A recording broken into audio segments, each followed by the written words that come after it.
Greetings again, everyone. It's Father Joe, the Ghetto Diplomat, and this is a continuation of the Driver Diaries.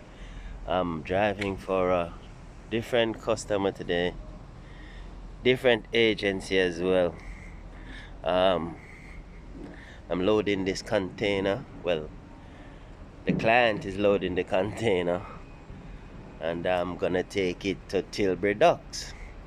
Yeah, let me give you a sneak preview before they come back. Um, yeah. I had to back onto this ramp, and he's loading some bales of, I don't know what recycling material. Yeah, I hooked it right there. And then he's loading. I don't want to walk up and down too much in the yard. But yeah, this, see, everything looks alright. Yeah, I picked up this lorry from in the yard. And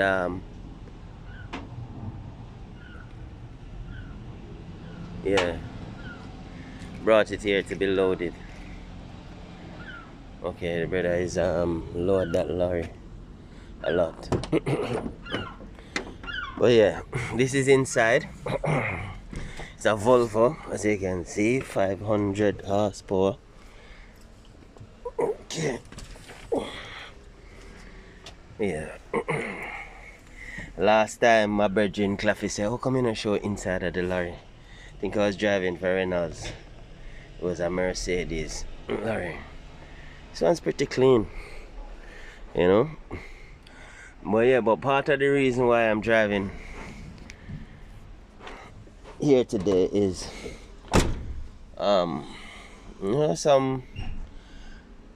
it's a continuation of how drivers are treated, you know, in the industry. Yeah, I don't think there's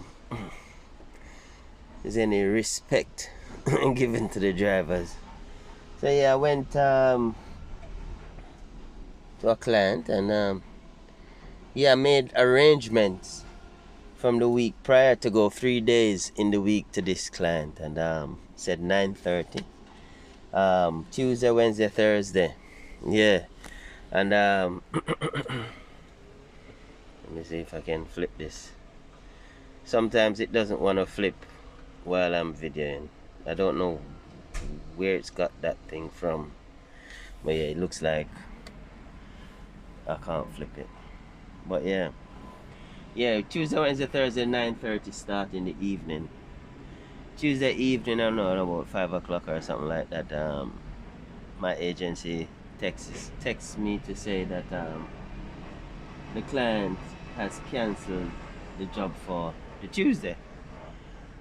I said no problem. I asked if there's anything else available for tonight, but in the same breath they said, am I available to do a job somewhere else on Wednesday starting at 6 o'clock? So I immediately asked, did the client cancel all the shifts for the week? Anyway, I told them I couldn't make it for 6 o'clock, 7:30 the earliest, you know. So they tried pushing it. I said that's the earliest, and I know full well the reason why I wanted 9:30. I had stuff to do in the day, you know. Big up my brethren, came from Jamaica, and I had to show him some stuff and do some stuff with him, you know. Marcus Garvey stuff. Yeah. So I know that by the time I finish that and then go home, freshen up, yeah, 9:30 would make me have a comfortable start. Anyway, they forced the issue, booked me in, told me get there for 7. I said, that's a bit heavy. Anyway, they said, oh, do your best, you know. Ended up coming to work. The traffic on the road was murder. So I ended up reaching the place 8:30, 8:20 something. Anyway, when I got there, the client said, okay, he can't do the job because their customer is expecting the thing 9 o'clock, and if it comes after that, it's not gonna be accepted. And it's a 2-hour drive, to that destination. So I said, okay, that's fine. I went home, no problem, no nothing. Anyway, the following day they text me to say if I'm going to the original client that I booked for 9:30 on the Thursday evening. I said yes, and they said all confirmed. Turn up to this place now at 9:30, and the office is closed, or the door to the office is closed. So I know there's a window that I can go where that goes to where the desks are. Went there, knocked that window, and then I heard a voice from inside the lorry say, what am I doing and stuff like that. I explained that I'm a driver, come for a shift. He asked me if anyone from the office didn't send the shift, the work over the group chat. Said no. So this guy now, I've seen him there before, and so he said, okay, he's gonna check it out. He went on his phone, and I told him my name before, and then he called me again and said, are you Germa? Yeah, so that means he's corresponded with somebody, and they've inquired if it's me. So that, to me, in my mind, it's saying that, okay, my agency has communicated that I am going to be there at a particular time. Anyway, he says the person he spoke to says he will be there. He will send over the work on the group chat by in half an hour. Anyway, I think 5 minutes past 10, I didn't see any message or anything. So I wrote in the group chat that I've been here from 9:30. These fellas come on the group chat and saying, no, your shift starts at 10 o'clock. So I'm saying,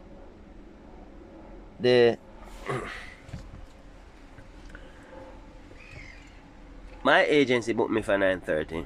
I turned up at 9:30. You weren't here. So why didn't I tell anyone that I was here at 9:30? I said I spoke to someone. I would only assume that is one of the drivers anyways. And he said that the work would be deposited in half an hour. I didn't see it and stuff like that. Well, come back and he said, sorry mate,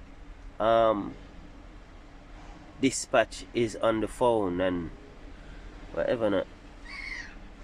So that kind of rubbed me up the wrong way.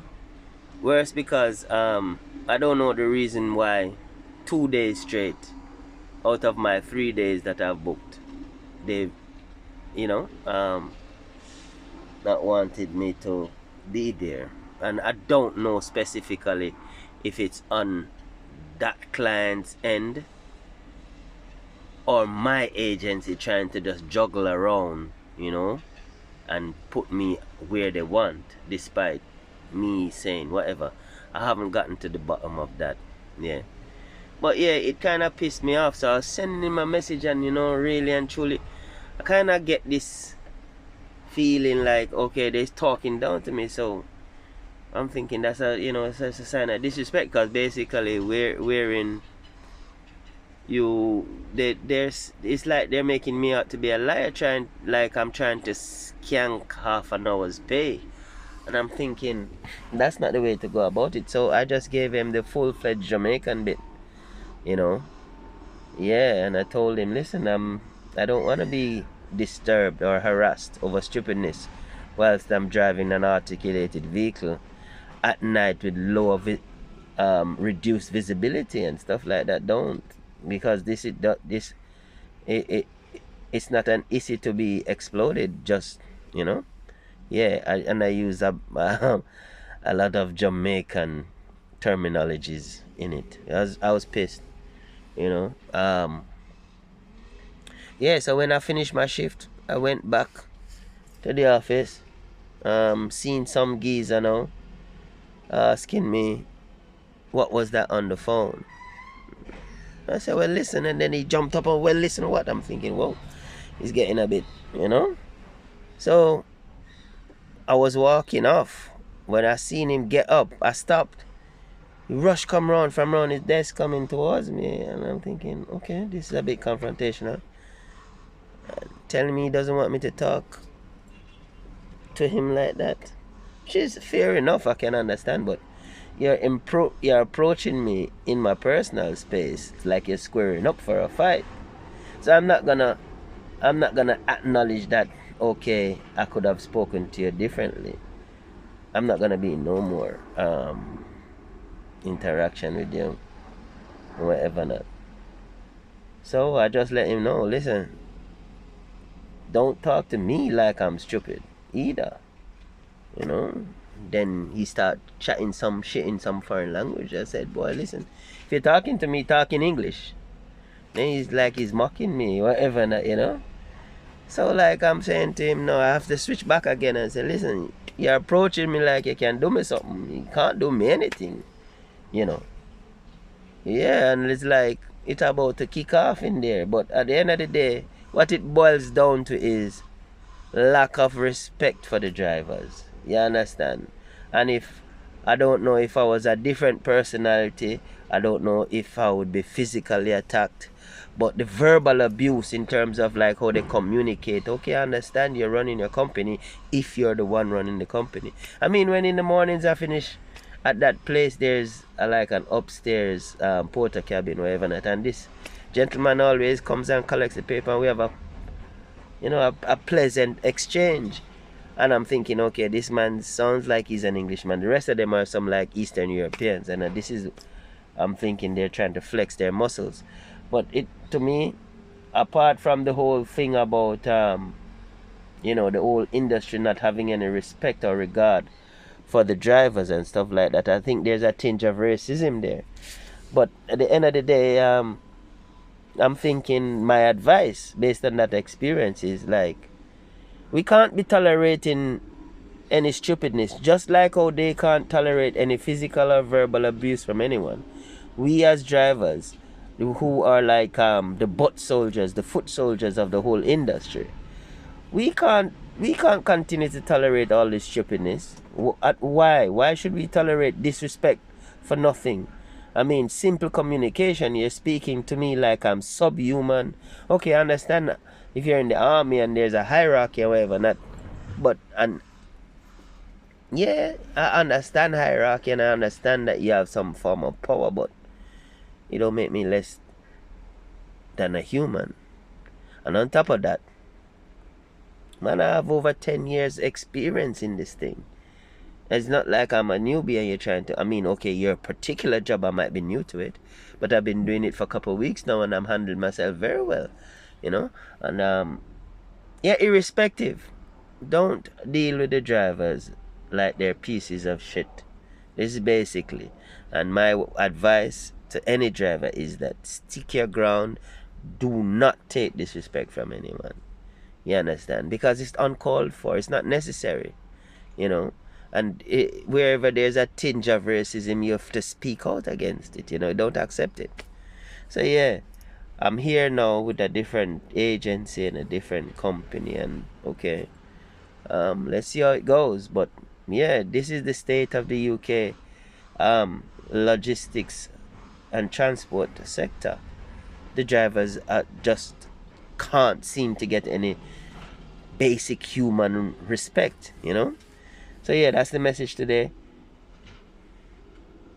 Stick your ground. Don't accept less than what should be standard in terms of respect. Yeah, Father Joe the Ghetto Diplomat, another Father Joe Driver Diary, you know. This Daddy Marcus TV, keeping the prophet alive. This is just one magazine that we're trying to like forge ahead with on the channel. So look out for more stuff. Remember, the podcast is on its way. Yeah, so like, subscribe and share, and I'll try to put a description to this video. Okay guys, I wanted to switch between like the forward facing and the backward facing camera, but it's not allowing me to do this, and I don't know why. So like, yeah, sorry for the monotony. You saw the lorry, you saw the job. Yeah, so yeah, hope to see you guys soon.